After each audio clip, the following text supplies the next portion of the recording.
Yes, yes, yes. What's going on, guys? It's your boy, the Boxing Lowdown here, and we're here for episode number 48 of the Boxing Lowdown podcast, man. 48 episodes in. Big up to everybody, man. But first of all, let me introduce, as always, the main man, Mr. Controversial, the one that we're all here for. Laurie from AFTV in the house. What is going on, man? Oh. Sorry.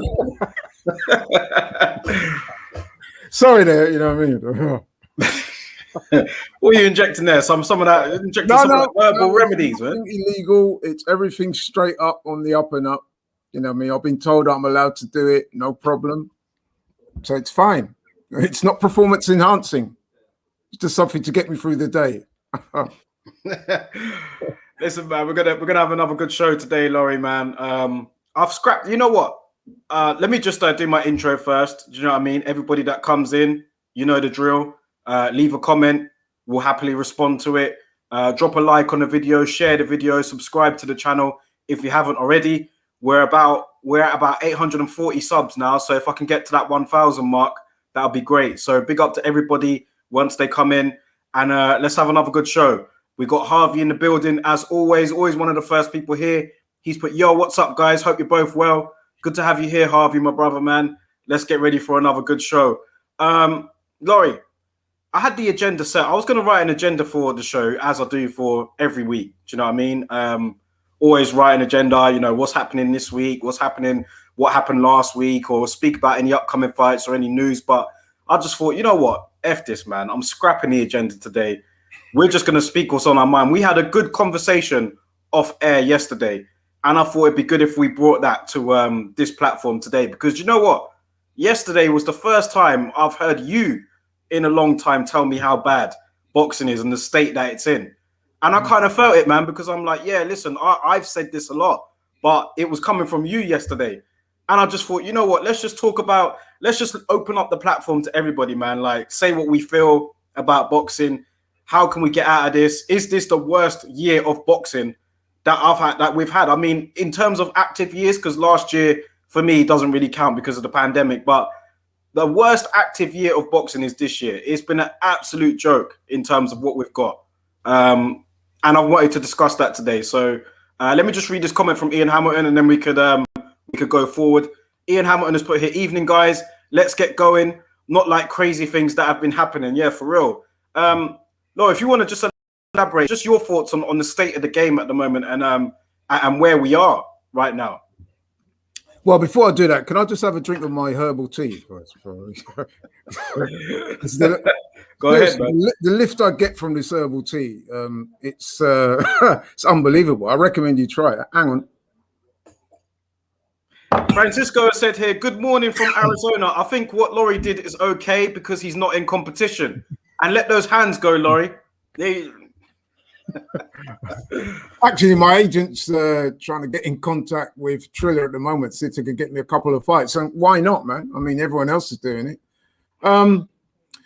But yeah, on a more serious note and a kind of sad note, I have to say that in answer to your question, I would absolutely agree with you. I mean, there's no doubt that COVID has played its part, and that's helped turn what we might have hoped to be a promising year into an utter disappointing and desultory year. But then, even by boxing standards, man, this has been a poor year. For a number of reasons, man. I mean, even this week, a couple of days ago, we heard that Sonny Edwards, who was due to defend his title, his first defense, he pulled out with an ankle injury. And listen, I'm sure it's legit. I've got no reason to believe otherwise. But yeah, they've now cancelled the whole show. I don't know if you're aware of that. Yeah, I am. Yeah, cancelled the whole show. So, you know, another disappointment. You know what I mean? But yeah, in terms of the year for boxing, pullouts, some of them dubious, it has to be said.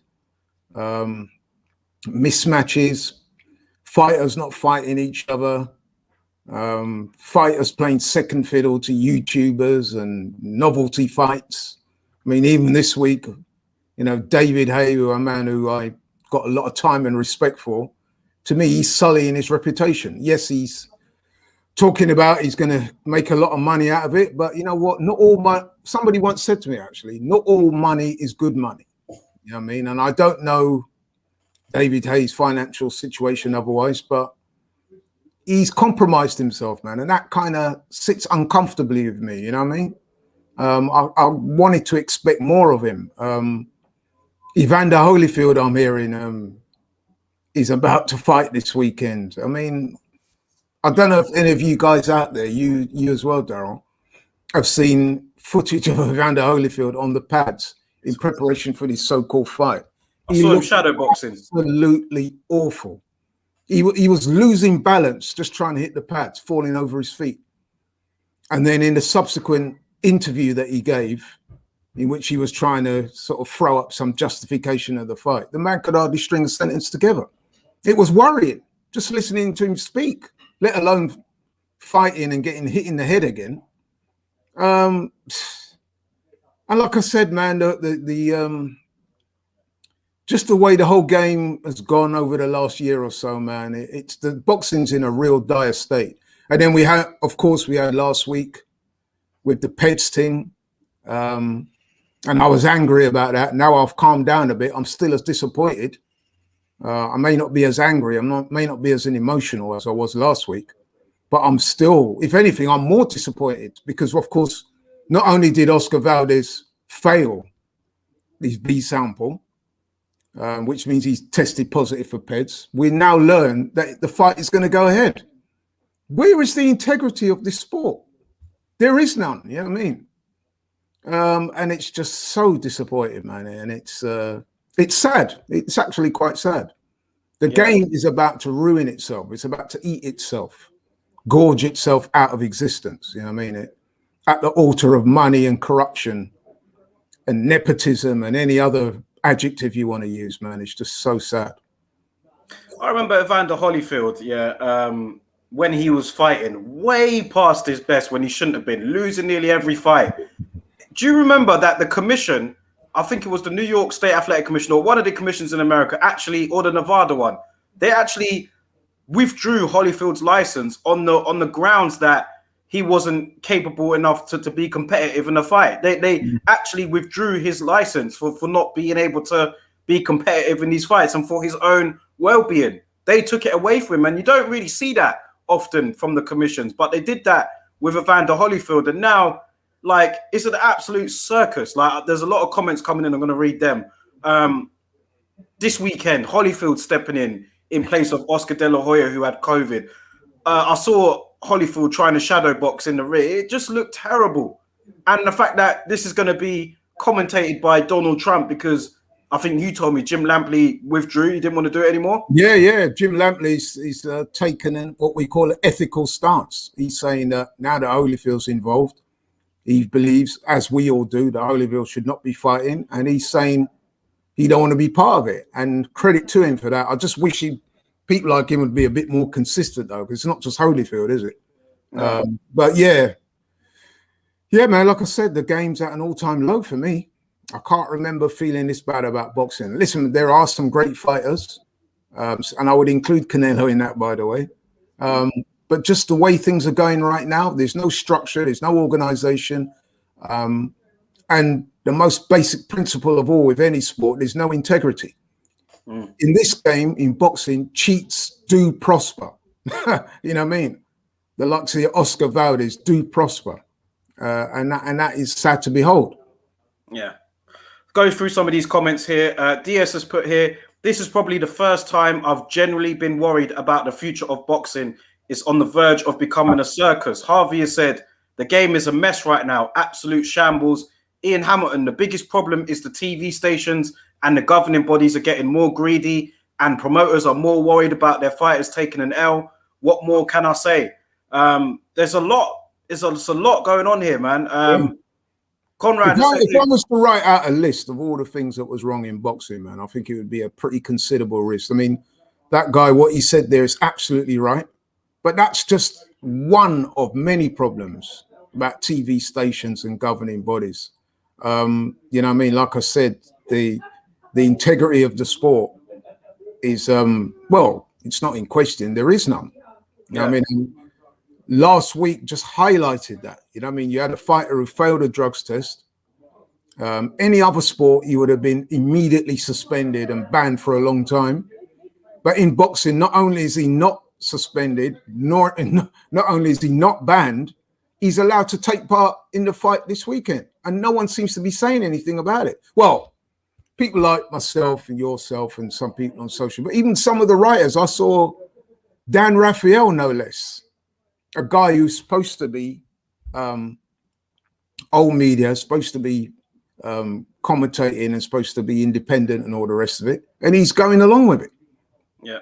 Citing some dubious rule that some commission out there saying, well, you can't take the drug. You could take the drug, but certain times of the year, basically, in competition, out of competition. Shouldn't a banned substance be a banned substance and that's it? What's all this? You can take it in March, but you can't take it in September when the fight's coming up.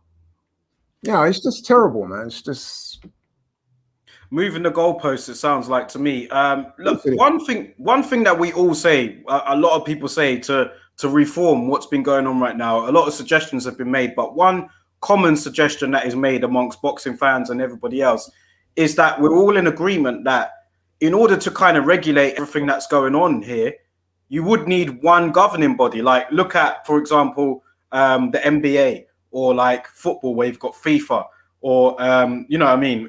You've got like tennis, you have the LTA, you have, you know what I mean? The NFL, like you have a central body that will regulate and govern the rules that you need to abide by and whatever. In boxing, it's kind of like a free for all, isn't it? Yeah. Do you think there's any chance at all of there ever being like a central body, like one group or commission that you need to answer to or anything like that? Or is it just too much cowboys in here, too much cowboys and ninjas in this sport? I think that is a good point, but the problem is, Darryl, is that there's so many vested interests. I mean, the only thing you could say is if like, and I know that there was a former senator of America, a guy called John McCain, and he's since passed, God rest his soul. And he was talking about the government basically getting involved in America and taking over the running of boxing. And a lot of people were saying at the time that would be a great idea. The problem is you'd have to get a lot of people buying into that. And even if they were able to get that going in America, how much would that apply over here? None, would it? Because it would mean that every country would have their own different governing bodies and different ways of doing things. So straight away, there'd be no uniformity. So it wouldn't work. So that's very unlikely. I mean, you can only hope that the people in charge of the governing bodies appoint people who are going to oversee the game in the right way. I mean, I'll give you an example. The IBF had a number of problems with Bob Lee. He's gone. I think his son took over. And then there was more problems with fights allegedly being fixed and so forth and so forth.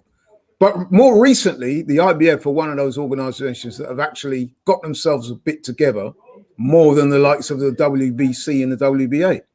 And the WBC, I would say at the moment, are the most corrupt of all the boxing organizations. They are the WBA? Disgrace.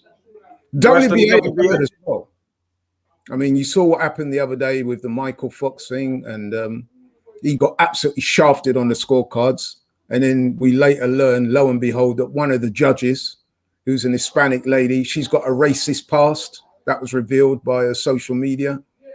I don't need to tell you that she voted against Michael Fox in that fight. What a surprise, eh? You know what I mean? So that's the type of thing and then she's married, that particular judge. Yeah. She's married to one of the WBA hierarchy. So you see what I mean? I don't know how they're going to sort this thing out, though. We're just going to have to wait until all these people pass on and hope that we get a new load of people come into the sport and administrate it. And even that, just because some new people take over doesn't mean that they're going to be any less corrupt than the people before. Yeah. So I don't know, man. I don't know how it's going to work. I asked this question on my Twitter poll yesterday, and I'm going to ask you today. I want to hear what your response would be. But let's say if we ever did have one central body, I know it's not going to happen anytime soon, but let's say there was one central governing body and you was put into power and you had the opportunity to tackle one of these issues, which one would it be first? I want you to tell me. So Right. If you were put in charge and you had to tackle one of these first, what would it be? There's the number of belts in the sport, PEDs, and like the harshness and severities of the bans, judges, or the network politics. Those 4 issues there, all issues in boxing. But if you had the chance to tackle one of them, what would it be first? I would have to say the PEDS thing. I think PEDS is running rampant in boxing. There's little to nothing being done about it. And because of the danger, that the potential of loss of life or serious damage. I mean, listen, boxing is already a very dangerous sport. I'm currently reading a book at the moment. It's a very good book by Tris Dixon. It's called Damage, and it talks about fighters and pugilistic dementia, which is just another word for punch drunkenness. And it's actually quite sad. Although it's a riveting read, it's actually quite sad. He talks in the book, he charts the history of it. And I'm kind of getting halfway through the book, and there's so many fighters he's named in there that have had issues. It's a real problem in the sport. And as usual with boxing, no one's doing anything about it or looking into it in the right way.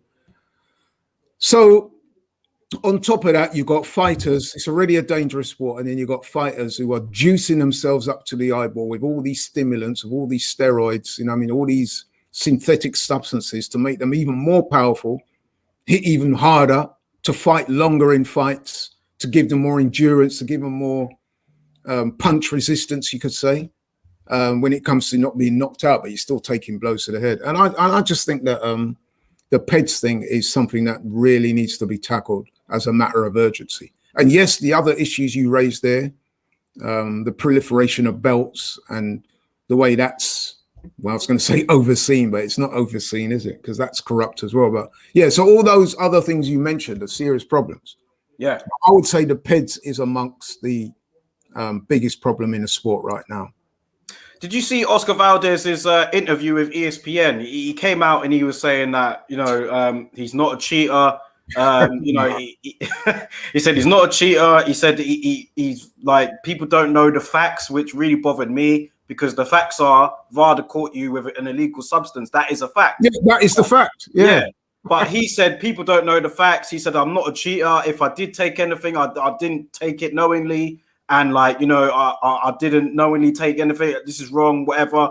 And he said he feels as low as he's ever felt and all that stuff. Like, he felt that low that he's still going through with the fight. Yeah. I mean, I have to say, even I'm disappointed in, although I can understand, to be honest, again, it's money talks, isn't it? Robson Conceicao, who, by the way, I really hope he wins that fight, but he's probably not, is he? Let's face it. He actually holds a win over Oscar Valdez in the amateurs, because, of course, Robson Conceicao is a top amateur. He's actually Olympic gold medalist at Rio, and he's fought Oscar Valdez in the amateurs, and he's got a win over him. Apparently, it's quite a close fight. But the trouble is with Conceicao, he's not a big puncher, and as I've said many times on your show before, you go into these guys' backyards or where the promotion is their promotion pretty much, or they're considered the home fighter, you're at least 4 rounds down on the cards, and one of those is probably a 10-8 round. You know what I mean? So he's literally got no chance of winning a points decision, which means he's going to have to try and knock Valdez out. And so far, I've not seen that level of punching power from him. But, I'm wishing that he does win, but let's see. It's very unlikely. As for Oscar Valdez, in answer to your question, I saw that interview. And you know what amazed me, Daryl? Not just that the man was lying, it's how he managed to keep a straight face. You know what I mean? He either practiced that or he's some kind of psychopath, because the man was just lying through his teeth and not showing any emotion whatsoever. He was able to just deliver a lie. You know what I mean? Yeah. Well, it was just disgusting, man. I'm just disgusted with it. You know what I mean? And then we had Canelo coming out and saying, "Oh, people are accusing us. We're good." That's actually the words he used. We're good. Of course you're good, Canelo, because you're being looked after by Suleiman and the band of thieves. You know what I mean? The WBC.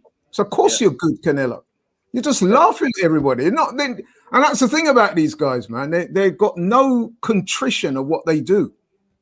You know what I mean? There's no remorse, no contrition, nothing. These guys are just basically laughing in people's faces. You remember when Canelo failed drugs tests for clenbuterol in his system? What did the WBC do, Daryl? They upped the levels of clenbuterol. Which other sport do you know does stuff like this? It's actually criminal, really, isn't it? Yeah. It's gone past the stage where we, you know, while I'm on air and I'm saying certain things and we're laughing. It's actually gone past that now.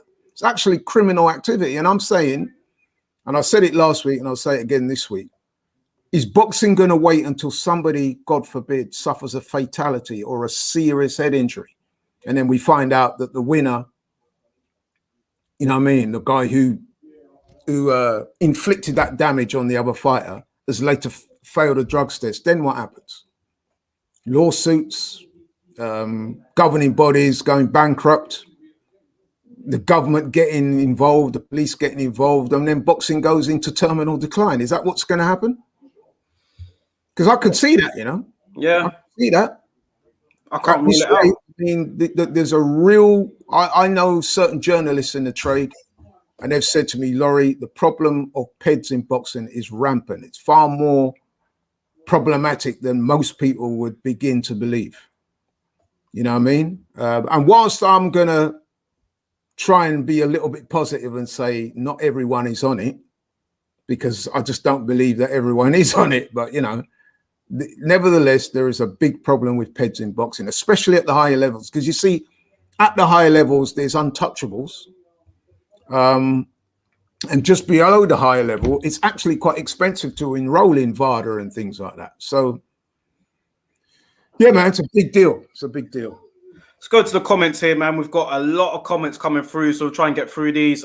Conrad has put a good point here. He said, Teofimo Lopez, age 24, world champion, only fights once a year. That is what is wrong with boxing. Yeah, another problem. Yeah, I absolutely agree. Ryan Garcia's another one. I mean, this, unlike Teofimo, he didn't even win a world title. He won an eliminator to fight for a world title. Then, having won that, and let's face it, he got off the floor. He nearly lost that fight. He was then saying that Devin Haney, who was the champion at that weight, has to do more to fight him. I mean, what sport do you know that operates like this? Yeah, it's terrible. DS said, was really disappointed me, actually, after that win against Lomachenko. A lot of people, myself included, were looking to him as that next, you know what I mean, that next sort of next era. The takeover. That's what it's called, the takeover, wasn't it? That's right. Lo and behold, he's behaving worse than the guys before him. Actually, Lomachenko wasn't behaving like this. No, he wasn't. And Lomachenko's fought recently, hasn't he? And he looked very good as well, by the way. Yeah. But Teofimo, how many fights has been cancelled now? He was another one, of course, with this dubious COVID cancellation. The man announced to the world that he had COVID, so the fight had to be cancelled. And then a couple of weeks later, he's on holiday with his girlfriend. Yeah. I'm since hearing that date, the proposed date, has been moved back again to October. It's October now, yeah. Yeah. DS has said here, a central body is idealistic, bro. There's too many people making too much money to ever let that happen. Yeah, it won't happen, will it? It's really just a pipe dream, isn't it? I think what you said there, if something tragic happened where the authorities had to step in, that's the only way where I could see it happening. But and that's just in America. We can't control the world. So yeah, it's really a pipe dream, that sort of thing there.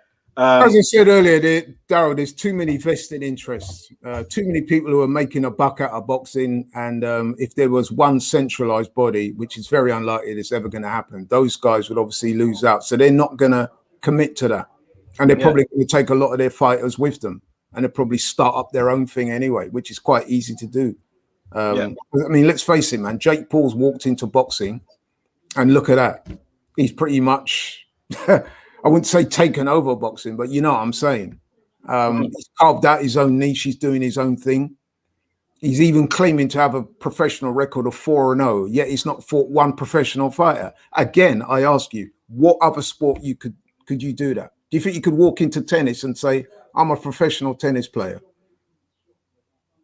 have 4 tennis matches against guys who are not professional tennis players, and then give yourself a ranking and say, I'm a professional tennis player. You get laughed at. You get laughed at. People would say you're insane. But in boxing, you can actually do that. Big up Bon Kui here in the chat. I haven't seen you before, brother, but good to see you here. He's put here, the brother Laurie has great boxing knowledge. Yeah, listen, one of the best, or the best for me. But like, yeah, good for the shout out, bro. Appreciate that. I'm flattered by his comments, man. Appreciate that. Enough love, bro. DS has said here, Laurie, unfortunately, by the time all them people pass and we hopefully get the sport cleaned up, all eyes will be glued to the UFC. Boxing has to be really, really careful.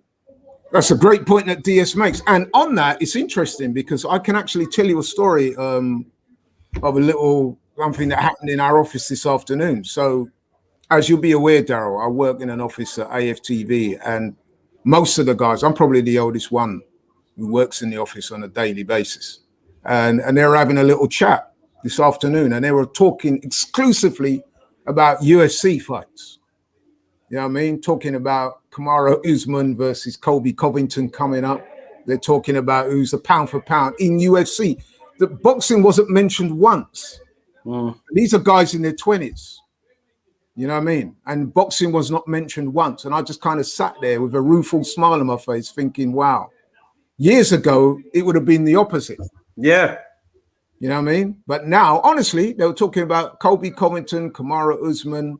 They're talking about fights coming up. Who's the best? They're talking about this new Irish guy that's gone on the scene, Paddy the Baddie, the guy from Liverpool. You know what I mean? Who created a stir last weekend. Boxing's not having that buzz.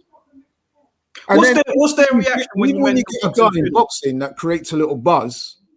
So you like your Virgil Ortiz or your Jerome Ennis's and people like that. Then they just disappear for 8-9 months. They don't fight no one. And all the talk is, well, you know what I mean? He's not ready yet, and this and that, and who was he for? And you know what I mean? And 60-40 and all. Yeah, man. Boxing is just shooting itself in the foot continually. Yeah. Loads of comments coming in, man. DS has put here, those caught doing PEDs in any combat sport should be done with attempted murder. The thing is, they're just going to deny it, aren't they? Look, Oscar Valdez, like, they all deny it. They all say, oh, I didn't know I took it.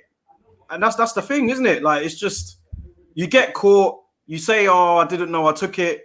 It's soon forgotten about. Then you're back to being a hero again. That's kind of, it's like a vicious cycle at the moment where you get caught taking it. You put your hands up, say, oh, I didn't know I took it. I didn't know. Then all of a sudden, like, you just kind of carry on. Do you know? So, yeah, loads of comments here. Conrad has put here, they don't even try to hide their cheating anymore. Bon Kui has put here, Canelo needs to fight either David Benavidez or Beterbiev. Mohamed Zishan has said here, the biggest fight this year in terms of pay-per-view is Logan Paul versus Mayweather. That sums up this year in boxing. Absolutely. Absolutely. It's just boxing now, like I said, man, it is not even being talked about on a regular basis amongst young men anymore. You know what I mean? The biggest fights this year are not taking place with actual boxers. And this is becoming routine now almost, isn't it? Yeah. You know what I mean? I mean, you could like go up to most people in the street and ask them about the likes of Errol Spence and even Canelo and show them a picture, and I guarantee you most people wouldn't know who they are. What's the people in the, what's their, you know, the people in the office, what's their attitude towards boxing when you mention it? You said they were talking about UFC, but what are they like? Do you mention boxing around them? Yeah, I do. And most of the time it's indifferent. I mean, so like I said, most weeks will be indifferent towards boxing. I would imagine that there will be some interest around the Anthony Joshua fight with Usyk, but not so much because of Usyk, because it's Anthony Joshua. So that will be discussed. But a lot of them are just losing faith with boxing. I heard another conversation in the office the other day, and they were losing faith in Tyson Fury. When's he going to fight? All his fights, he never seems to fight. All he does is give interviews, calling people dosser. That's what one guy said to me the other day. When's he going to fight again? Well, he was supposed to fight, as we know. That was another dubious COVID cancellation. We're not even sure if he's going to make this fight. Yeah. The energy around Tyson Fury for this trilogy fight with Deontay Wilder is not good. Not good at all. Ian Hamilton says here the other problems is people like Fury. Yes, I'm going there, saying he'll have multiple fights, but we know he's talking rubbish and he'll fight nobodies and he'll avoid mandatories. That's basically what we were just saying. Yeah. Like, did you see Tyson Fury's list of 5 fighters that he wants to fight, or he has a hit list, and you know he's going to fight Wilder in October, Dillian White in December, Anthony Joshua in March, then Anthony Joshua again in September, and then Derek Chisora to end it. Like, it's just not realistic. Like, no one even believes that, man. Nobody believes that. Even Tyson Fury's fans, if there are any left, don't believe that. So, you know what I mean? It's just absolute fugazi, as they say. Absolute nonsense.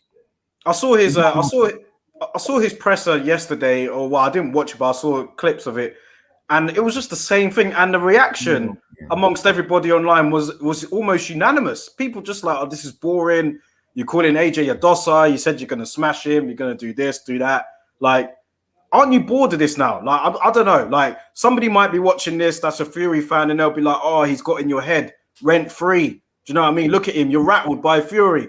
But it's not fighting me, is it? You know what I mean? What do you mean he's got in my head rent free? He's not fighting me. You know what I mean? At the end of the day. No, man. I mean, listen, I know some people watching this would not agree with me, but Tyson Fury is actually bad for boxing, in my view. Yes, he's a talented fighter. Yes, he's one of the best heavyweights in the world. Some would argue that he's the number one. But the way he conducts himself, I've got real issues with that. I don't think he carries the sport well. And it's a shame, actually, because he's a gregarious character, isn't he? So you would have thought that with a character like that, he should actually be promoting the sport. But unfortunately, man, it's not transpired that way. And he's actually bad for the sport with some of the antics he gets up to, his lack of fighting. I mean, when's the last time this guy fought? You know what I mean? I thought Eddie Hearn's comment was pretty funny yesterday, day before. He said, yeah, that we do have something in common. We both have the same amount of heavyweight title defenses. Well, he's not wrong in saying that, is he? No. Like I said, I've got no real confidence that he's going to make that fight in October. There's a certain energy around him at the moment, man, that leads me to believe that come October the 9th or 10th or whenever it's supposed to be, he's not going to show up for whatever reason. And that's the parlor state of boxing as it is at the moment. This is a good comment here from Mohammed. He said here, look at the media's reaction to Jarrell Miller taking PEDs compared to Valdez taking PEDs. Yeah. Mr. KWX Ben has put here, promoters spend money, managers spend money, lawyers spend money, fights spend money, sanctioning bodies charge money. Is fucking scary. You know what I mean? Like, yeah. WM has said here, I love that a large proportion of Fury fans are jumping. There's a lot of Fury fans, it appears to me, that seem to be jumping ship. The reaction yesterday to all of his quotes or from that conference were people saying that they're bored. Do you know what I mean? I remember when Tyson Fury defeated Deontay Wilder in that second fight. His star power couldn't be any higher, man, for him. Everybody was all over Tyson Fury, man. And now look, he's really back in the pits again. Is it a mental pressure thing? Like something that's, I don't know what it is, but he hasn't been able to sustain his popularity, man. When he got it when he beat Klitschko, and then he kind of went off the edges. He defeated Wilder, then he's gone off the edges again. Like, I don't know. Like, it's going to be very interesting to see if he does fight next month, man. He has got a habit of proving people wrong, but I don't know I don't know with him. I just can't predict him. And if the fight does take place, do not be surprised in the slightest if he gets knocked out. I'm actually predicting Wilder's going to win that fight again if they do fight, because I'm seriously questioning his attitude to boxing and his professionalism. To me, it's not right what's going on with him at the moment. You know what I mean? And like I said, and you compare that to the way Wilder is diligently preparing himself. And yes, you can say that Fury's the more talented, but sometimes hard work beats talent. You know what I mean? And it would not surprise me in the slightest if Wilder wins that fight. And if Wilder does win that fight, I would say that's probably the end of Tyson Fury. Some people might say that's a good thing. I don't know. But hey, man. Bon Kui Kui has said here, AJ has the biggest chance to beat Fury out of all the current heavyweights. Do you agree with that? Well, I see what Bon Kui's saying, but like I said, man, I give Wilder a real good chance of beating Fury if he shows up in October. I really do. I mean, let's be honest. Let's be brutally honest, man. He knocked out Fury in that first fight. The referee, for whatever reason, he chose not to stop the fight. You know, many, many, many referees across the world would have done exactly that. So I say that to say this. We should not be surprised if Wilder knocks Fury out, because technically he's done so already. He decked him 2 times. So we know that he has the punching power to do so. The one thing you need to be when you're fighting... The second fight was dominant though, wasn't it? The second fight, I mean, Fury did beat him from pillar to post. Don't you think? Like, does that not... Yeah, but like I said, Joe, when you're in with a puncher and you're not focused and the other guy's seeking revenge, he's a dangerous opponent. And I don't think Tyson Fury's fully focused. I mean, listen, it's not often I agree with his dad, John Fury, but he said so, isn't he, in recent months, that he's worried that his son's not focused. So if he's saying that, and he's closer to Tyson Fury than most, then, you know what I mean, that's got some resonance to me. Do you agree with this comment, or do you think AJ has the biggest chance out of them all to beat him? Now, I know you're picking, you think Wilder could do it, but do you think AJ has the best chance of beating him? I think AJ could beat him, but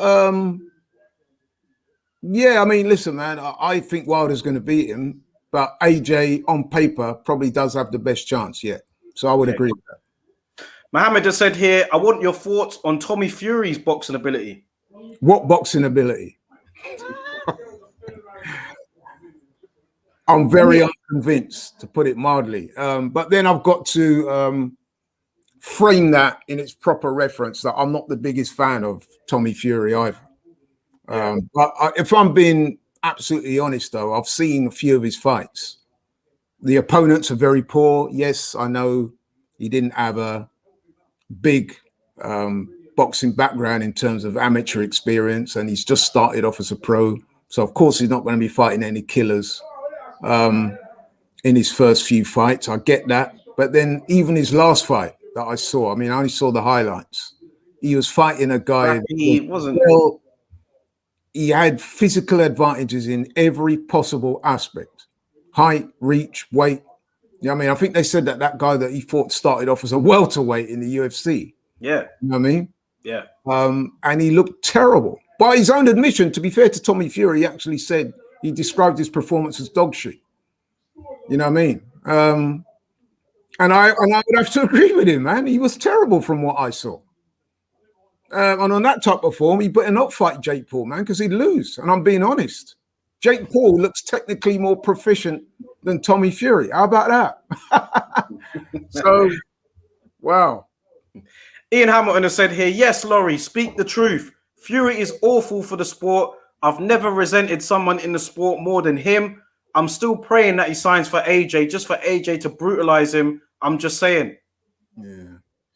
I mean, listen, man, I don't wish him any personal harm, but I just think that, again, fugazi is the word that comes to mind with Tyson Fury. I just can't believe anything that comes out of this man's mouth. And there have been a number of allegations made against Tyson Fury. And I'll tell you what, I wouldn't discount all of them. That's all I'm going to say on that. A very disreputable guy, in my opinion, man. I just can't warm to him at all. Yeah. I would, however, say that on his day, he's a very talented heavyweight. I mean, he's unbeaten. You know what I mean? He ended Klitschko's reign, which was a considerable reign. So that's quite an achievement. He did it in Germany, which is virtually a home fight for Vladimir Klitschko on his own promotion. So you got to give him credit for that. And of course, he got that outstanding win against Wilder. But then there's so much other negative stuff that comes with this guy, man, that it's kind of hard for me to ride with it. I've tried to like this guy, you know what I mean? I've tried to, but it's not lasted any length of time because we just get the asinine statements, the same old boorish nonsense, and then you get the dad, he chirps in, and I just, it's just jarring, bro. You know what I mean? It's jarring, man. That's how I can describe it. Jarring. and it's not entertaining, and it just puts you off it. You know what I mean? And I don't think he treats the sport with any respect either. Dips in and out when he wants to. Openly talks about abusing his body with alcohol and drugs and stuff like that. He's just not a good role model for the sport. Again, as well, another peds cheat. Yeah. And look at the way he handled that with the Nandrolone talking about boar's meat and all that. And then we had the scandal around the farmer who said that they were trying to say that they bought the boar meat from him, and he said, no, he didn't. And then there was all that back and forth. Not good, man. Not good at all. This is not the way you want your heavyweight champion to conduct himself. And you contrast that with the way Anthony Joshua conducts himself. Anthony Joshua, like, is, you know what I mean, actually giving money out of his own pocket to keep amateur clubs afloat. He's lend his name to good causes. He tries, you know what I mean? Sometimes I admit Joshua maybe can come across as a little bit TV manufactured. I get that. But at heart, he's a good guy. You know what I mean? Now, I'm far more comfortable with someone like that being champion of the world than I would be someone like Tyson Fury. But hey. Yeah. I guess some people would disagree. WM says here, Wilder to beat Fury by KO. Wilder is hungry for the rematch. Fury, on the other hand, did everything in his power to avoid the fight, completely unmotivated. Absolutely. Mohammed says here, I swear I can't take Wilder being world champion. He's just going to be chatting garbage and ducking AJ. So there's like someone on the case of Wilder. I have to say that Wilder as well, as much as I like Wilder, I do like him, and I find that he is entertaining. It has to be said, though, we've got to try and be fair and put everything in its proper context. He made some rather unfortunate remarks a couple of years ago when he talked about, you know what I mean, having a body on his record. And for those who don't know what that means, it means killing somebody in the ring. I thought that those comments were utterly distasteful. And he certainly would have lost a lot of respect amongst boxing fans for saying something like that, especially when, like we said earlier, boxing is such a dangerous sport. So to hear somebody, a world champion no less, acting so callously was not a good look for boxing. Again, the sport, you know what I mean, does not come out in a good light when people do things like this. Yeah. But for the most part, I think Wilder is a force for good in boxing. And you know what? I wish him well in the comeback fight, in that trilogy fight. It seems like more people here believe that if Fury wins, we're more likely to get the undisputed fight. WM has said here, in order to get the undisputed heavyweight title fight, I pray to the boxing gods that Fury wins. Jamie Payne has said... Do you really believe that, though? I mean, Tyson Fury is notorious for not following through. So are you, even if he does win, are you really convinced that that fight with AJ is going to happen? Are you convinced if Wilder wins that it will happen? No, I'm not, to be honest. No, I'm not. But I think you probably get far more chance of Wilder fighting AJ than Fury would. I just don't. I mean, look. Yeah, I don't know. I don't know. You know, I don't know. Look how terrible it was when they were trying to negotiate that fight before. It was just, it got really toxic. Actually, it got really, like, do you know what I mean? It got really, like, pretty toxic between, you know, the Americans and us over here. You know what I mean? And at least with AJ and Fury, it looked like we were almost there, even though it didn't eventually happen. But I don't know, man. I don't know. Jamie Payne has said here, believe in Tyson Fury's record. He has no losses and he's won all the belts. Well, yeah, I mean, there is some facts to that, you know what I mean? But then what Jamie isn't talking about is all the other nonsense that goes with him. Can you rely on this guy to turn up and to fight? You've seen what happens. Like you said, how many title defenses has he made? How many times has he announced fights and then he's not gone through with them for whatever reason? How many pullouts has he had? Yeah. And this is becoming a trend with him now over the last few years. Yeah. Bon Kui has said here, the legendary Lennox Lewis was the last heavyweight to unify the weight class. Hopefully there will be another unification. We could only hope so. Jamie has also said here, I do agree. I think he's in trouble against Wilder. We'll have to see. Mr. KWX Ben has said here, we fans want brutal knockouts And when a boxer says just that, we get our knickers in a twist. So he's talking about Wilder there. Just saying bye to Robbie here from AFTV. My answer to that is, listen. That's a good point. Yeah, we all understand about brutal knockouts, and I understand how that offers a certain attraction. You know what I mean? The highlight reel of a knockout is, you know what I mean, is what gets people's attention. But it's one thing to have a brutal knockout, and it's quite another to say to people with the cameras present and the whole world watching, I want a body on my record. Not only does that sound quite psychopathic, that's actually very off-putting to a lot of people, including myself, who love boxing and who also enjoy knockouts. You know what I mean? I mean, boxing is it's kind of hard to justify on a human level sometimes.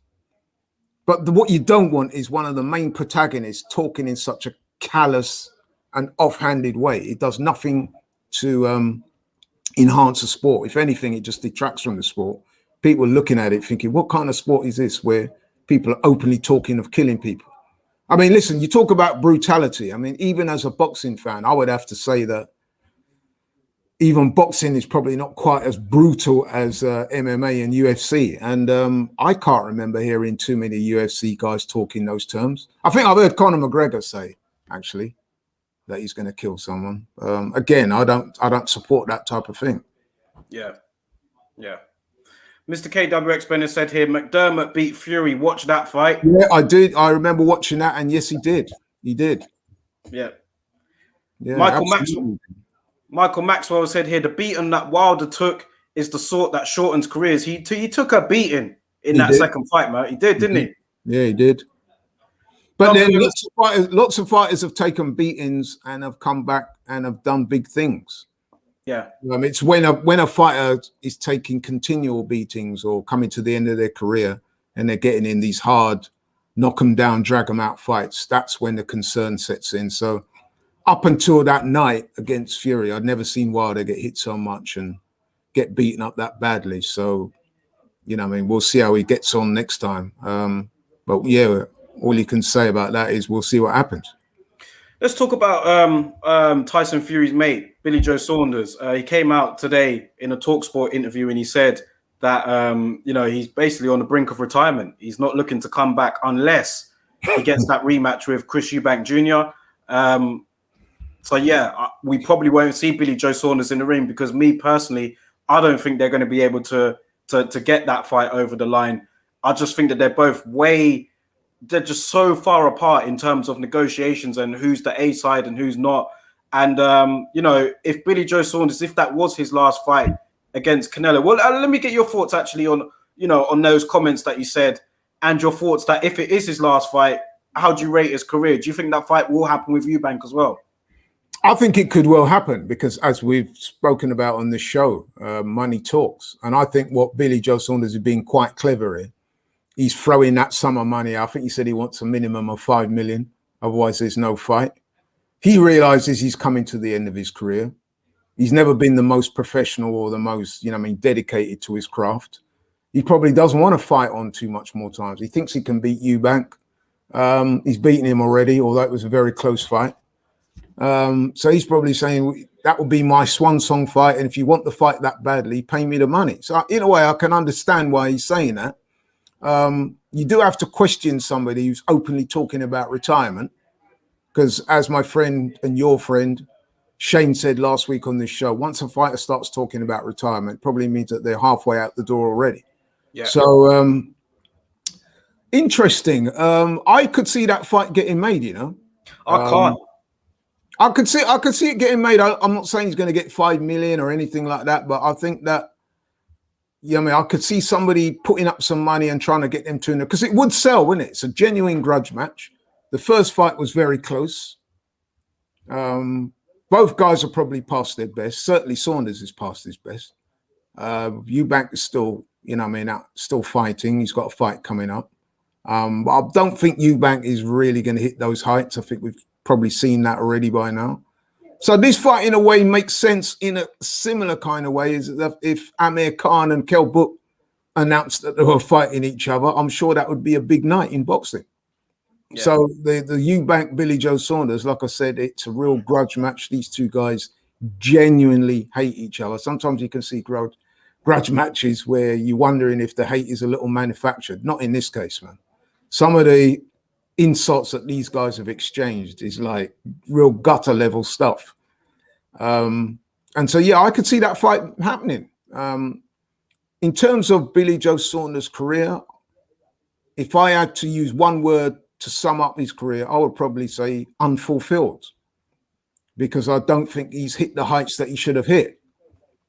And bearing in mind the fact that world champion goes to show how good he really could have been had he applied himself in the right way. Imagine if Billy Joe Saunders had applied himself in the way, say, Carl Froch had done. You know what I mean? That would have been some fighter there, wouldn't it? Yeah. If he'd have taken his profession as seriously as someone like Carl Froch. I mean, Carl Froch, who we know writes down all his training sessions and is very meticulous and diligent in his approach. Imagine Billy Joe Saunders being as dedicated as that and being as professional and switched on. He would have, who knows what he could have achieved, you know what I mean? So that's quite disappointing, really.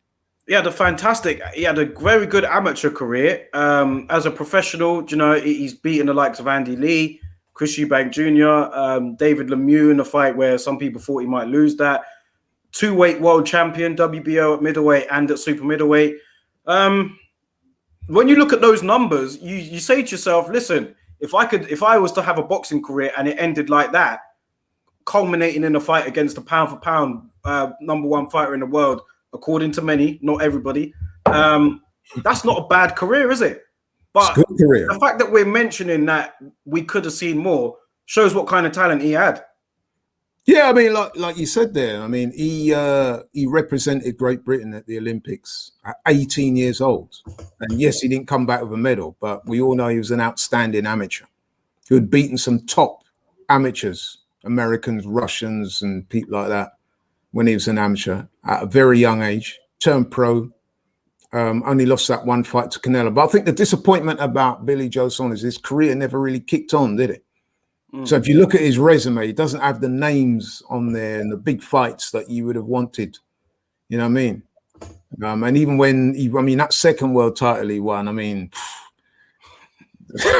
who was that against, man? You know what I mean? So it was kind of hard to really take him seriously, which is a shame because, like I said, the guy's very talented. But, you know what I mean? You get out what you put in. And unfortunately, I think he will admit it himself. He has said it himself. Yeah. He's actually said, he's on the record as saying that he finds boxing easy. So when you get somebody with that type of talent and that type of attitude, that's what you get really, isn't it? He says he actually finds boxing easy, which to someone like myself who has boxed, I almost find that a bit of an insult because most people who undertake boxing will tell you it's probably the hardest sport you could ever undertake. And there's this guy saying he found it too easy at times. And you know what? I kind of see where he's coming from. Yeah. If you watch him, man, a lot of his fights were just too easy for him. It's almost like he was like losing concentration halfway through the fight. And then, of course, he wasn't a big puncher, so it's not like he can just go in and get guys out of it. But you know what I mean? You know what I'm saying? The fights were not really that competitive, a lot of his fights. Yeah. And then some of them were competitive. So, for example, the fights with John Ryder and one or two other people, Eubank and that. But then even then, you were hearing stories that he wasn't training right in the lead up to the fights. And yet he was still getting the wins. He always fought to the level of his opponent to me. That was sort of frustrating because when he wasn't, he used to say it in post-fight interviews, I'm not motivated, like I just fought to the level of this opponent. So when he says that he finds boxing easy, part of me does believe him because I feel like he never felt like he was pushed until really late on in his career. Yeah. Trust me, if having been in the ring myself, man, several times and got hit and stuff like that, any boxer out there that can say that they find boxing easy, fair play to them, man, because I played a lot of sports and I tell anyone that boxing was by far the hardest sport I ever took part in. So for him to issue such a statement, it does make you wonder, doesn't it, really? That he found a sport easy. I mean, I bet you weren't saying that after the Canelo fight. No. But Ian even in that fight, I said to you, didn't I, Darryl? I said I didn't give him any chance. No. Apart from the obvious, which is that he wasn't going to knock Canelo out because he's not a big puncher. He's never going to get a decision over there. I just didn't think that by the time he'd taken Canelo on, he was in the right time of his career to do so.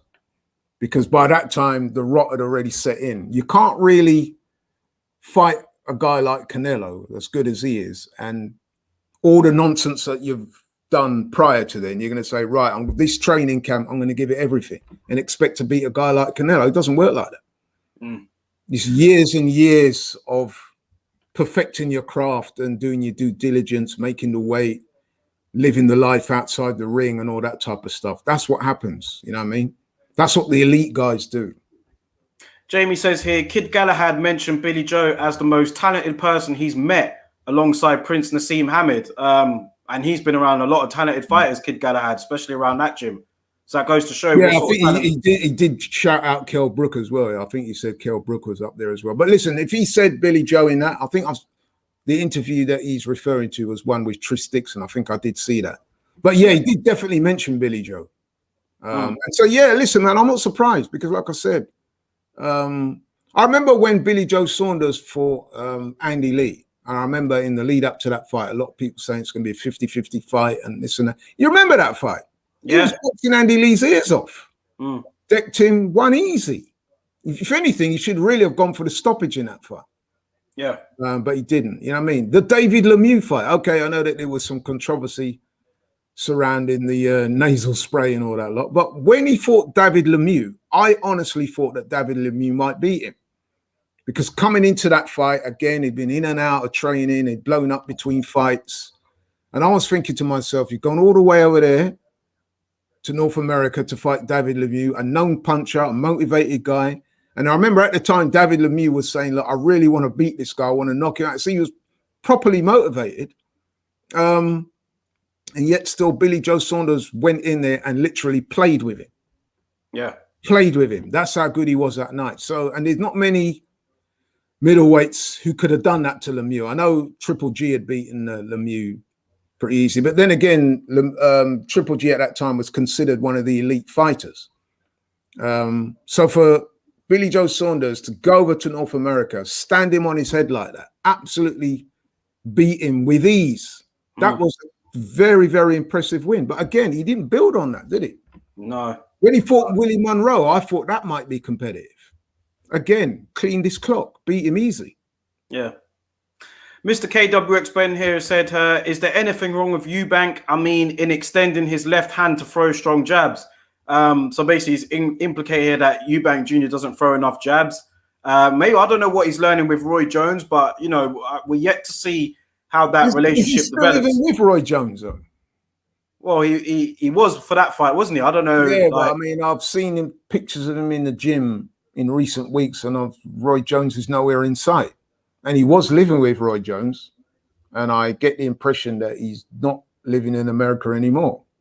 It's a good point, actually. I don't know. But I think with Eubank, he's kind of carved out his niche as an aggressive guy. He likes to go on the front foot. The trouble with Eubank is he's not that big a puncher, not at that level anyway. When he was bowling over guys at lower levels, he did look pretty devastating. But as what happens with a lot of fighters, you move them up the levels, and all of a sudden the knockouts don't appear like they once did. So listen, he looks sensational against the likes of Avni Yildirim, but I think the problem with Eubank is that every time he's been stepped up in level, most of the time he's not done that well. I mean, he did have a very good win against James DeGale, but then even James DeGale, I think it's fair to say he's not the guy that was winning world titles back in the day, is he? Going to America and beating people like Badu Jack and people like that. Or, you know, did he draw with Badu Jack? But anyway, yeah. Oh, yeah.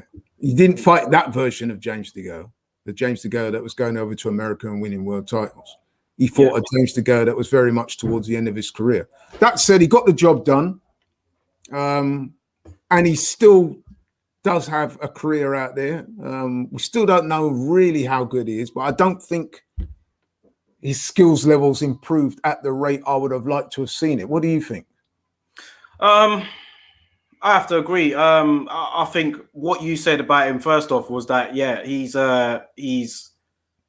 I've kind of accepted now that he's not going to be that elite fighter. Do you know what I mean? He's not going to be that. But you know, in terms of what he's earned, what he's achieved for his to match his ability, listen, he's been pushed in the right way. But yeah, I like watching him because he's very aggressive. He's entertaining. But he lacks some subtleties, doesn't he? He's got some technical deficiencies, and the jab is one of them. He seems to want to go in and rely too much on his physicality. He's very fit, he's strong, he's aggressive, he likes to engage. But if you fight, I mean, you will remember the George Groves fight, there, where he was very disappointing in that fight, didn't he? Yeah. George Groves basically handled him with a jab. And the fact that he didn't seem to know how to negate the jab, or I think Steve makes an excellent point there where he's described him as one-dimensional. That is a very accurate assessment of Chris Eubank. Yeah, he can be very exciting. He can look very good. I like his focus for fights, but he's also one-dimensional. And at the top level, majority of the times you're going to get found out, unless you're like a Deontay Wilder and you got that one-punch power that can just turn someone's lights out at any given moment. Unfortunately for Eubank, he doesn't possess that type of power. Michael Maxwell says here, how about Shane McGuigan or Adam Booth as a trainer for Eubank? The trouble with Eubank is that he's always had difficulties in staying with trainers. I think Adam Booth did train him for a while. Yeah. And it didn't last long. You know what I mean? I think Chris Eubank Jr. is quite a headstrong guy. He likes to do things a certain way. And he said quite clearly that he doesn't respect certain trainers. And that would appear to be the case. I think that was one of the reasons he hooked up with Roy Jones, isn't he? Yeah. The rationale behind that being is that he really rated Roy Jones as a fighter. So he respected him enough to be his trainer. But I have to say that when I saw Chris Eubank Jr. in his last fight, when he fought Marcus Morrison, Roy Jones in the corner, I was not impressed. Was you? I didn't see anything new. I know it was their first fight together. Well, what I did notice was he was trying to fight like Roy Jones for a while, and that didn't work. And then he, you know, because let's face it, man, there's only one Roy Jones. You can't teach that to people. Yeah. That was Roy Jones. A lot of the stuff he did off the fly. He was that good. He had his own style of boxing. So when I saw Eubank trying to leap in with those hooks and stuff like what Roy Jones used to do, I thought, nah. He may have looked like Roy Jones, but it's not Roy Jones. And then he, like I said, he kind of lacks certain fundamentals. He's relied too much over the years on his physicality. Like I said, he's very fit, very strong, very aggressive. He genuinely likes to physically engage people. He's got that kind of machismo about him. Yeah. But that's been at the detriment of his boxing skills. So he's not really cultivated a good jab. He has a good jab when he wants to, or on occasion he's got a good jab, but it's not consistent. He doesn't cut the ring down very well when he's in with guys who move or give him angles. So he can be outpointed, man. But you know what? He's a kind of guy on any given night in with the right opponent, he could do very well. So don't write him off yet. WM has said here, the difficulty that Billy Joe Saunders finds himself in is that no one wanted to fight him as a world champion. Now he will struggle even more to get a big fight, which is why I feel he'll retire. Mr. KWX Benner said here, true, he did train with Adam Booth but Eubank Jr. always had trouble throwing a consistent one. They're talking about a jab. Yeah. Ian Hamilton has said here, Eubank Jr., boy, oh boy, man acts like he's a multi-weight world champion and beating everybody in sight. Saying he's the A-side had me in stitches for how deluded it sounded. Yeah, that was deluded when he said that him against Billy Joe. I don't know what you think about this, but he's not the A-side for me. You know what? You know what I would say about that is that whenever you hear fighters talk about A-side and B-side, that's always a real that's a real warning sign, isn't it? Yeah. Because the true, apart from Floyd, who probably invented that word, you don't hear the real top guys talk like this. You know what I mean? So for him to start using those phrases like I'm the A side and all that, straight away you start to doubt that, don't you? Yeah. Like I said, for me, Eubank Jr., I think it's a lot of it is his own doing. He's chosen not to. He's had fights when he's not even had a proper recognized trainer in his corner. Yeah. He's admitted to training himself. Now, how do you expect to get to the top of this sport when you haven't got a proper team in place? I mean, so, and he seems like a pretty intelligent guy to me, but some of his decisions in and around that are not that intelligent. You know what I mean? How could you possibly think you're going to get to the top of this sport without having not just a trainer, a damn good trainer as well? Yeah. In the corner, you know what I mean? So, yeah, I mean, he's only got himself to blame. That being said, I know that he's gone the record as saying that he feels he's done financially quite well out of boxing. So, you know, he's achieved that aim at the very least. Yeah. Yeah, let's move on from Eubank and Billy Joe Saunders. We're yet to see if that fight does happen or not. But Billy Joe Saunders saying today that, you know, he will retire if he cannot secure the Chris Eubank Jr. fight. So let's see what happens there. I'm not convinced about that. I think he might be. That is a way of trying to get someone to put the money up, don't you think? No, I'm convinced by it because I don't think he is motivated. He don't look motivated. I don't think he is. I mean, who's he going to fight other than Eubank, really?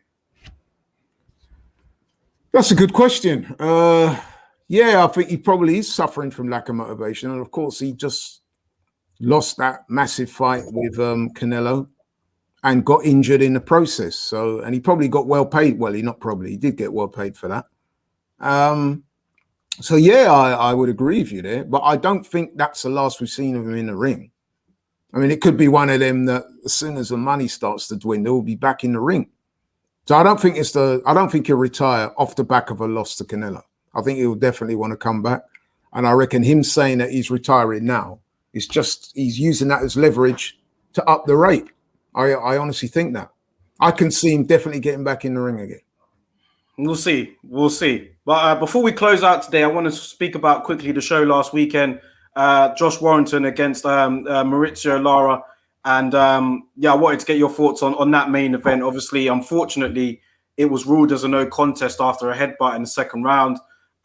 Really bubbling up nicely, that was, man. Really shaping up to be a very good fight. And, you know, I've been very negative at the beginning about boxing, but that main event was looking like it was going to be something special, man. And then unfortunately, we had the headbutt. Now, we were in disagreement afterwards. You were telling me that you thought that Warrington was on his way to winning. No, I didn't say that. No. I thought you said that, man. No, you said Warrington was on his way to getting knocked out.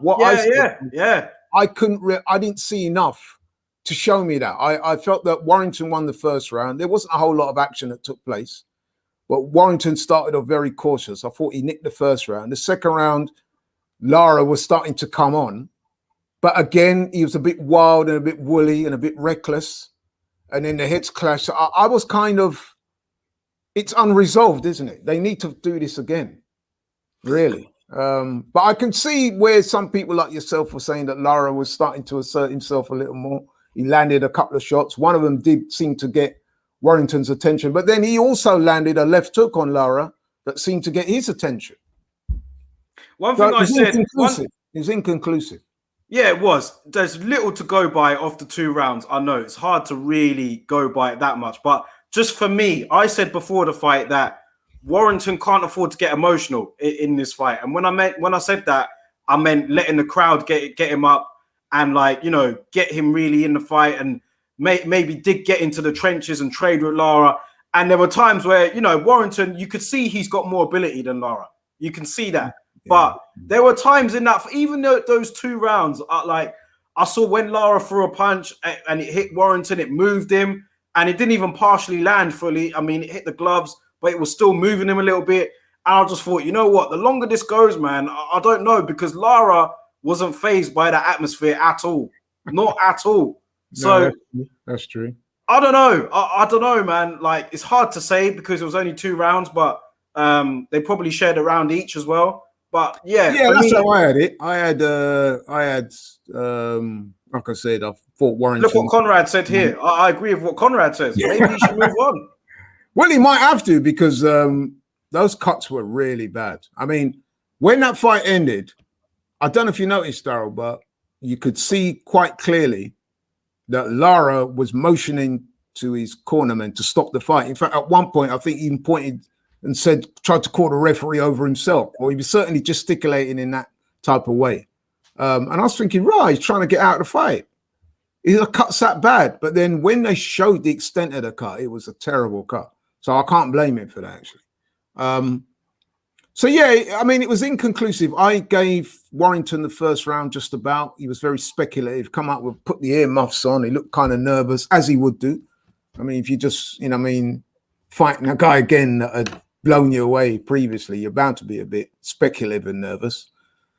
So, yeah, he came out very nervous looking, but he did kind of warm up a little bit, and I thought he did win the first round. The second round was, again, a little bit inconclusive, but Lara did land a couple of shots in that round. You think, hang on a minute, he looks like he's warming to his task a little bit here. So, inconclusive, man. But apparently those cuts are really bad. They're going to take months to heal. And then, of course, you've got to reschedule the fight. So he's probably going to be out the ring for the best part of a year. Now, is Warrington going to want to stick around and wait for that fight? Now, if he fights, depending on who he fights next, he could position himself for another world title shot. Yeah. So I don't know if they will fight again, you know what I mean? Which would be a shame, man, because a lot of people in the comments here feel that Warrington was kind of lucky, that, well, not lucky, but they think that he got the better of it, that due to the fact that that fight was called off. They thought it was heading the same way I thought it was heading. I'm sorry, I like Warrington a lot. So I wanted him to win. No, listen, man. On this platform, we like to be honest. If that's what you think, that's what you think. I thought. Me, I would say I didn't see enough to make me feel that, but I did notice that Lara had a better. Put it this way, he had a better second round than he did first round. Yeah, which could have meant that he was starting to warm up and starting to suss Warrington out a little bit. But like I said, man, it's inconclusive. And like I said, my thoughts on that fight going into that fight was Warrington would have to deploy a different game plan to beat Lara. I thought that what he needed to do was box the first half of the fight, draw the sting, and then try and box his head off down the stretch. WM was actually there at that fight, and he says the idea that Lara was going to smoke Warrington again is too much. I felt that it was fantastically competitive, and he was there. So, you would have obviously seen it up in that close view compared to us watching it on the TV. So I think also have to say as well, I mean, okay, we know he took a bit of a beating in their first fight, but normally Josh Warrington's got a very good chin. He's got a very good engine. So it's possible that his conditioning may have held up. So even if he did get hurt or dropped, that doesn't necessitate that he's going to lose a fight. Because like I said, man, he's one of the fittest guys around. He's a real energy bunny, as we say. And, you know what I mean? So, and he has the heart as well. We know that. He's a tough guy. So I wouldn't write him out, man. No, I wouldn't. I mean, after he lost that first fight with Lara, I was saying, like, don't go near Lara again. And I actually gave him credit for wanting a rematch. Having seen what I saw in the second fight, with it being inconclusive, I would like to see it again, but I'm not convinced that it will happen again because the circumstances relating to the cut and how long it's going to take Lara to be ready for a third fight. Like I said, if you're Warrington, you're not going to want to sit around and wait on Lara. You know what I mean? There are other fights out there that he could take. I mean, there's another potential rematch with Kid Galahad. There's Lee Wood. There's, you know what I mean? There's other guys out there that he could fight. Yeah. We'll see. Francisco said here, what did you think of Ben's performance and when will he be ready for the top level welterweights? Now, I'll go first. I thought that Conor Benn, he clearly won the fight. I don't know what Adrian Granado, he did a bit of a Mikey Garcia there where he was putting his hands up after the rounds. Like, he clearly lost that fight. For Ben, for me, it was a good learning fight for him. Granados, he's a veteran in there, so he knows his way around the ring. Conor Benn, for me, I think if he's going to fight the top level welterweights, he's going to have to learn how to cut the ring off better. I think Darren Barker said it on the show, and I think he was spot on. Like, Conor Benn was just following Granados around the ring most of the time. Not everybody is obligated to engage you. That's the thing. He was clearly getting frustrated, and he didn't cut the ring off for me very effectively. So that's something that he's got to learn. But these are the reasons why you have these kind of fights. Do you know what I mean? So enough respect to Conor Benn, won that fight clearly. Adrian Granados was on something else, thinking that he won it, but still a lot to learn. He's not ready for the top level welterweights yet. No, I agree with much of what you said there. I think Adrian Granados, what he was indulging in was utter nonsense. Him putting his hand up after every round, like you quite rightly compared it to when Mikey Garcia fought Errol Spence. Although he wasn't getting beaten up as much as Mikey Garcia was, but to be putting your hand up after every round in the fight and so forth and declaring yourself a winner, I thought that was preposterous because he came nowhere near winning. I probably gave him 1 round, 2 at the absolute max. But I could also see if somebody gave Ben every single round. But you're right, it was a good learning fight for Conor. And he did display, in my view, some technical deficiencies. One of them you just hinted on, which was the not being able to cut the ring down efficiently and effectively. Secondly, I thought he didn't use his jab enough. And the third thing I thought his judgment of distance was a bit off. I don't know if you noticed, but he seemed to be launching his attacks from too far out. Yeah. And when you're fighting a guy as experienced as Granados, who was a good amateur and a decent pro, who's fought the best in the world, if you telegraph your movements and your punches and the guy's looking to get out of there, you give him that split-second notice that you're about to come in, and he moved, and that's what he did. He did that a lot. As soon as he could detect that Conor Benn was getting a bit closer to him, he would just move or turn his head. So he'd either move out the way of the punch or he would ride it. That's quite clever from Adrian Granados, because normally he doesn't fight like that, does he? Normally Adrian Granados likes to stand in the pocket, but he never done that on this occasion. So even that was probably out of respect for Conor Benn's punching power and aggression, which he couldn't really live with. But I just think that it was a good learning fight for Conor. He did make some mistakes, but I think he'll learn from that. And listen, man, he's not world-class yet, but he's definitely one of the better welterweights in the world right now. So as long as he gets matched accordingly, to top 10, a very good career. He's not ready for the likes of Terence Crawford and is he top 10? Spence and Yordanis Ugas, and even just below that, Jerome Ennis and Virgil Ortiz. He's not ready for them, man, yet. But just beneath that level, he is ready. I'd like to see him in with a Sean Porter. Or you said that. Adrian Broner. You said that. What about David Avanesian? What about that? Win that first and then look at those guys, man. That's what I say. Yeah, that's a good point. But I think if you're Conor Benn, you're probably going to go after Sean Porter, aren't you? Because he's a far more glitzy name than Dave. No disrespect to David Avanesian, who's a very talented fighter and a real risk to Conor Benn.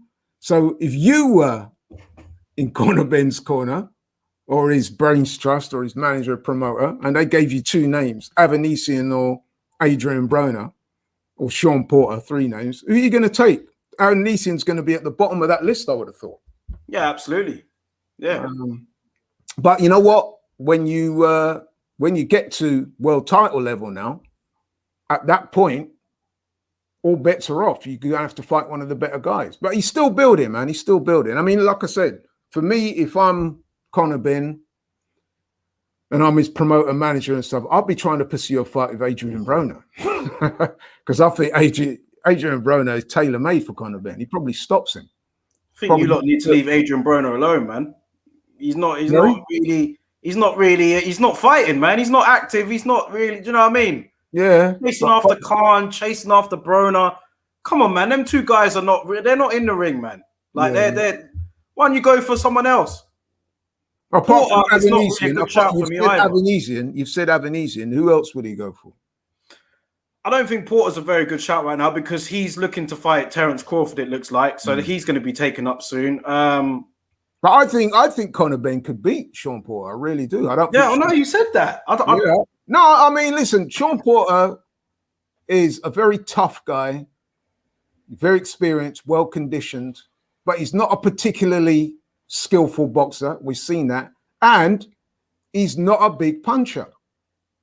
And I just think that Ben could probably outwork him. Yes, Porter physically, he's strong, but I'm not convinced about his boxing skills, man. I think someone like Ben, who's a sharp shooter, if he stays behind the jab and boxes a disciplined fight. Yeah, but Ben don't have that great boxing skills either, does he? I think his fundamental skills and speed is superior to that of Sean Porter. I really do. At this point in time. I mean, listen, man, I've seen Sean Porter fight a few times, man. He got beaten by Ugas. You know what I mean? Ugas was robbed in that fight, and I do use the word robbery. And there's been a lot of fights, man, where he's not impressed me with his boxing skills. Yes, he's very strong, physically tough, and all the rest of it. And yes, at times he probably could bully. He probably could bully Conor Benn. But I think overall, man, I think Conor Benn could do well in that fight. I brought up your favorite publication here, Laurie, The Ring magazine. I love saying that, man. I don't know why. I just love saying that to you, man. The welterweight ranking. Years ago, you would have been right. And if you come to my garage, you would have seen hundreds of Ring magazine stored in my house and all the rest of it, man. But over the years, they've become like a lot of things in boxing, man. They've just gone stale and off the pace and riddled with nepotism and corruption. So they're another black mark on boxing as far as I'm concerned. They're bought and paid for. Yeah. Well, this is their top 10 anyway of the welterweight rankings. Conor Benn doesn't actually make the top 10 yet. So if we're looking at guys for him to fight, to be honest, I don't know who these two are. Have you heard of these two before? I've heard of Stanionis. Yeah. Very strong. Very physical. Would be a test for Conor Benn. The Uzbek guy I've not heard too much of. Of course, I've heard a lot about Jerome Ennis. I don't think Conor Benn's ready for those guys yet. No. So really, you wouldn't put him in with anyone in the top 10 then? I mean, Pacquiao. I'd have to see more of the Uzbek. Stanionis, maybe not just yet. But then if you look at Stanionis' record, he's only had 13 fights himself. Yeah. So that's the kind of guy he might be coming up against in about a year's time in a possible eliminator for a world title. That's exactly the type of guy he might have to fight. These guys up here, Garcia's moving up. No, like I said, he's not ready for those guys yet. But the Sean Porter one, seriously, the Sean Porter one is a fight that I would not turn down if I was Conor Benn. I have to disagree with you on that one, man. I just don't think he's ready for Porter, man. I don't think even now. Why don't you think he is? Who has he fought for you to say, yeah, he can beat Sean Porter? Strength? Is it just the physical strength? Because what else would it be? It's not the punching power. It's not the speed. It's the experience. It's not the skills. Maybe you could talk about experience. Experience, and Conor Benn didn't do enough for me. Like, it seemed to me that if he you say that. If he doesn't get it his own way, he gets frustrated, like against Granados. He was very frustrated in that fight. Yeah, he was, but he wasn't in danger of losing the fight, was he? And shall I tell you something else? When Porter fought Granados, a lot of people thought Granados did very well against him. So, yeah, I just think stars make fights, and I think that Sean Porter has got a very physical, bullying type of style. But apart from that, man, his skills level is not that good. He doesn't have a jab to write home about. Like I said, he's not the biggest puncher in the division, far from it. And a lot of his fights, man, he fails to impress me. Yes, it would be a hard fight for Ben down the stretch, the sheer physicality of it, but I think he could outpoint Sean Porter. I really do. And I think he could beat up Adrian Broner as well. Danny Garcia, I know Danny Garcia is moving up, but I wouldn't take that fight either. I don't think he beats Danny Garcia. I mean, Danny Garcia is a very underrated puncher. So I think that might be a dangerous fight. That'd be a very dangerous fight for Conor Benn. Yeah. I think he'd get clipped in that. Yeah, I don't know. For me, I need to see more. Yeah, I wouldn't throw him in there with those guys yet, man. Not for me. Not for me. Maybe not just yet. Yeah, you're right. Maybe about a year. But you put him in with Sean Porter, say this time next year, my money would definitely be on Conor Benn for that.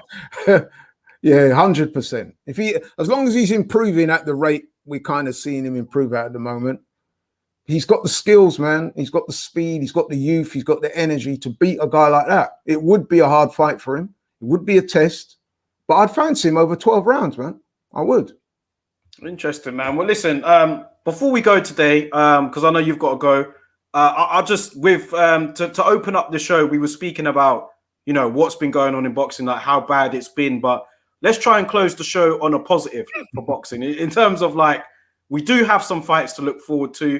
We do have AJ against Usyk. I'll tell you one thing. I'm sorry to interrupt, but I can tell you this: I will be boycotting that fight of the weekend. I'm not. It's on Sky, isn't it? They're actually playing that on Sky. I'm not talking about that fight. But we do have some fights to look forward to with AJ and Usyk. We do have Canelo and Plant, Fury and Wilder 3. Should these all go ahead, that is.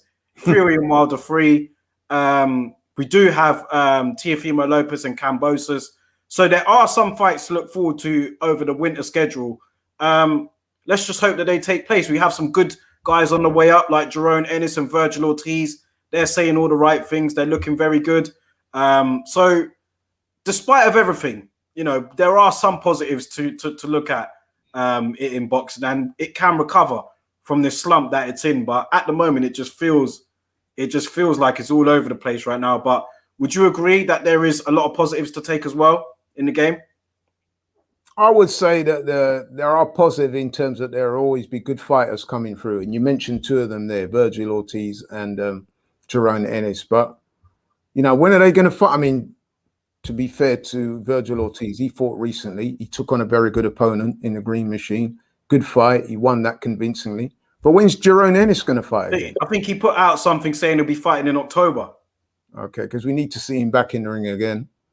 Listen, man, boxing, being the nature of the sport, always throws up some good fighters. But just the way it's been run at the moment, we're going for a real difficult time. And then, of course, with the PEDS thing, that's kind of overshadowed boxing for the last couple of weeks. So hopefully you can get through this, man, and get these guys out there and start getting the fights that the public want to see. Because like I said, if we don't get our house in order in terms of boxing, man, I can predict some dark times ahead. Because like I said, man, I'm talking to the youngsters and they're not even talking about boxing at the moment. And we've got guys like yourself who are fairly young men yourself. And you, like a real boxing hardcore fan, and you're expressing your disappointment. So imagine what it's like for the casual. Yeah. You know what I mean? A lot of people are laughing at the sport right now, man, or being very derogatory about the sport, which is bad. And the only way we're going to get out of that, man, is to get them fights back on. Like I said, the AJ Usyk fight, that goes ahead. If that's a good fight, that will lift boxing temporarily, but we need more. Yeah. I think everyone's kind of agreeing here, man. We need these. When I say more, I'm not talking about Evander Holyfield versus Victor Belfort. You know what I mean? We don't need more of that. Yeah. And I'm not talking about Jake Paul versus another YouTuber or 40-year-old MMA guy or from another sport. I mean, did I hear that Jake Paul was calling out Tim Tebow, who's a retired American footballer? I don't know, man. So that, you know what I mean? So yeah. And that fight will probably happen, you know. If not him, it will be some other guy from some next sport with a name because he, you know, excelled at another sport. He's come to the end of his career and he'll so-called get a professional boxing license and box Jake Paul. And then on the undercard, there'll probably be guys like Shakur Stevenson or people like that. You know what I mean? It's just crazy right now, man. It really, we're going through a real dark spell. We'll look back on this in a few years' time and think, how did we let all this happen? In all your years following boxing, if we get through it. In all your years, is this one of the worst times of boxing in your experience of all your years following it? Without a doubt. I would say without a doubt it is the worst time. Because like I said, there's a multitude of reasons. Fights not getting made, pullouts for whatever reason, the PED issue, you know what I mean? All the politics that's going on in boxing, the racism, the nepotism, you know what I mean? It's just terrible right now, man. I can't, in all my lifetime, I've never known a time as bad as this. And then on top of that, like I said, you've got YouTubers just marching in and seemingly taking over the sport. Steve Harrison says if Jake Paul was watching this, he might call you out, Laurie. You better take that, man. I'll probably take it, man. I mean, yeah, we need to get that money, man. I mean, he's out there boasting, saying that, I mean, he's able to offer guys their biggest career paydays. So maybe I could stay away from him for a few rounds, you know what I mean? And pick up a bag. I'll definitely do better than Ben Askren did, I'll tell you that much. Yeah. I'll definitely do better than him. But hey. WM has said here, Ben needs to fight a boxer with a winning record, not a fighter with 8 losses. So going back to Conor Benn there, this is what I'm saying. That's why I don't think he's ready for Sean Porter or anyone like that yet, man. To be fair to Ben, though, he's still building, though, isn't it? I mean, you can't really expect Conor Benn to go in there with killers. Again, you're talking about a kid who didn't have a prolonged amateur experience. He's come over to this country. Remember, he's improved a lot, this guy. Remember when he first started fighting and he was trying to be like the sort of doppelganger of his dad, and everyone was like, nah, man, this kid ain't not going to get anywhere. First times he comes up against someone half decent, he's going to get beat. And then I remember he had a fight with a French guy, didn't he? A few years back. And a lot of people thought he may have lost it. He looked terrible by his own admission. And then they had a rematch. He won that one. And even then, he didn't look that impressive that night either, to be honest with you. So when you consider his rate of progression, he's actually done very well. So what I'm saying is, you're right. Maybe he's not ready for Sean Porter right now in his next fight. But at his rate of progression, if we are what we are now, September 2021, September 2022, if he has another fight or two in between that time, and Sean Porter is still around and they're able to make that fight, I'm quite comfortable in saying that I think Conor Benn could beat him. Because like I said, with Sean Porter, he's another one of these fighters, a bit like Eubank, who just trade on their physicality. And they don't punch as hard as they think they do. That's the problem with guys who rely on their physicality and strength and want to maul you and stuff like that. They're not big punchers. They look to physically overwhelm. Now, if you can utilize a good jab and some movement and some work rate, you will beat these guys. You know what I mean? You will beat them. So Shane Willoughby in the chat here saying, what we talking about? Shane, we're about to go, bro. We're about to wrap this one up. But yeah, he says, did you hear what Lipinets said about Boots? No, I didn't. What did he say about what did he say about Boots Ennis? Do you know? Lipinets? You hear about that, Laurie? I haven't heard anything yet. Probably something derogatory. Yeah. Because Boots did beat him up, didn't he? Yeah, he battered him, man. Yeah, so maybe he's saying he was ill and, you know what I mean, he had a shoulder problem. Something, I don't know. Yeah, a shoulder problem. Maybe he's alleging that Boots is on PEDs. I don't know. Yeah. It's probably not complimentary, though. You know what boxers are like. Michael Maxwell said here, Ben versus Pretty Boy Kelly. There's only one winner there for me. Where is he? Yeah, where is PBK? Where is he? Yeah.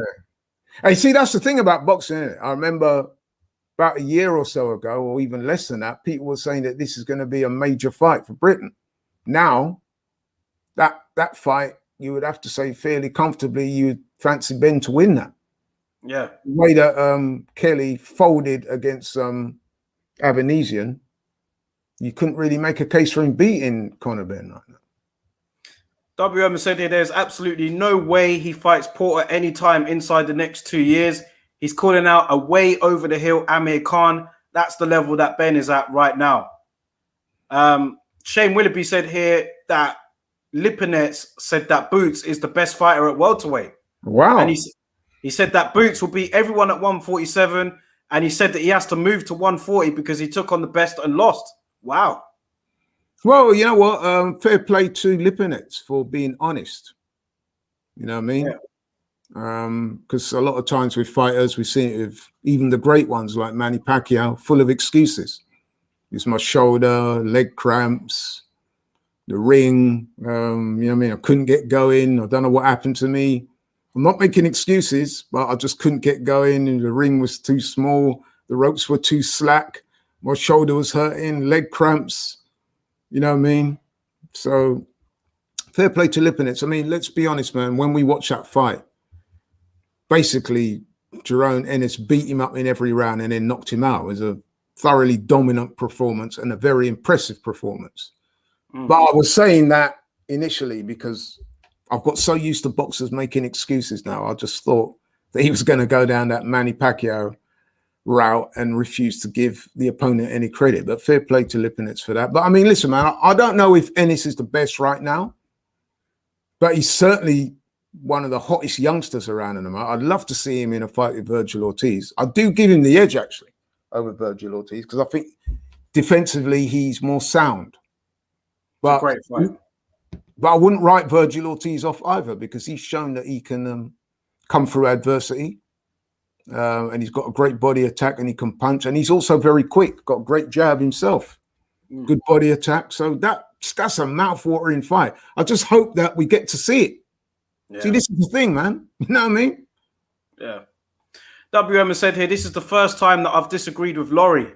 Ben versus Kelly is a pure 50-50 for me. Avanesian is a proven fighter. Ben is not. Well, you know what? Avanesian would definitely, I don't think Ben's probably ready for Avanesian just yet. But then to go back to my Sean Porter, I think Avanesian would beat Sean Porter. I really do. You're not having Sean Porter anymore, are you? Oh, listen, I mean, Sean Porter's been around a long time. He's had a lot of hard fights, yeah? And I just think that when you trade on your physicality the way he's done over the years, there comes a time when you can't summon up that type of physical performance anymore. And I've just seen, I've not been, okay, he did well against Errol Spence. But we saw in the Ugas fight, he clearly lost that fight, man. Come on. And there's been a few fights that he's not looked that impressive in. Yeah. Whereas Ben, he's on the up and up, isn't he? So basically, you'd be seeing a fighter that one's kind of on the decline and another one that's coming into the peak of his powers. I mean, Conor Ben's what, 24? Another year he'll be 25 into his man strength, with the confidence of having that unbeaten record hopefully behind him, ready for that big test. He seems to have the kahunas as well and the confidence. Yeah, man, another year or so, I'd go for Conor Ben over Sean Porter. Avanesian, though, he's a better boxer than Sean Porter. I've got no problem in saying that at all. Are you telling me that Sean Porter is a better boxer than Avanesian? What, pure boxer? Yeah. No, but thing is Sean Porter is not a good boxer, bro. He's a physical specimen. I remember you said this about Pacquiao. You don't have to be a good fighter. No, that's true. That's true. That's true. We'll see. We'll see, man. Yeah. Let's wrap up for today anyway, man. We're an hour and 37 minutes in. I know you need to go as well. But, yeah, another good show. You know what I mean? We tried to end it on a positive note. I suppose we did. But, you know, there's a lot of negatives going around in boxing right now. Yeah, man, let's just hope we can get out of this hole, man. We still all love well, most of us do. We still love the sport, but it's become very jarring these last couple of weeks. Yeah. But, you know us, man. We'll be watching. Like I said, I'm going to give the live recording of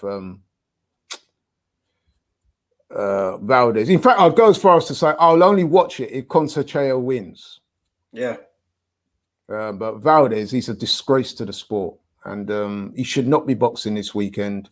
And like I said, I'll boycott any fight that he's a part of until he gets punished for his actions, which he won't do.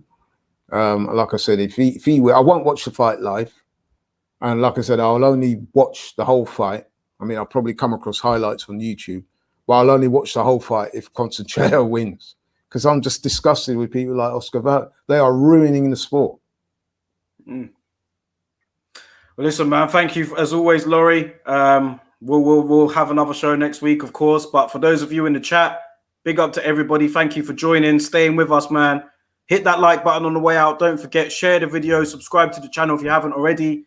Nearly at that 1,000 mark, man. 839 subs. Let's get over to 1,000.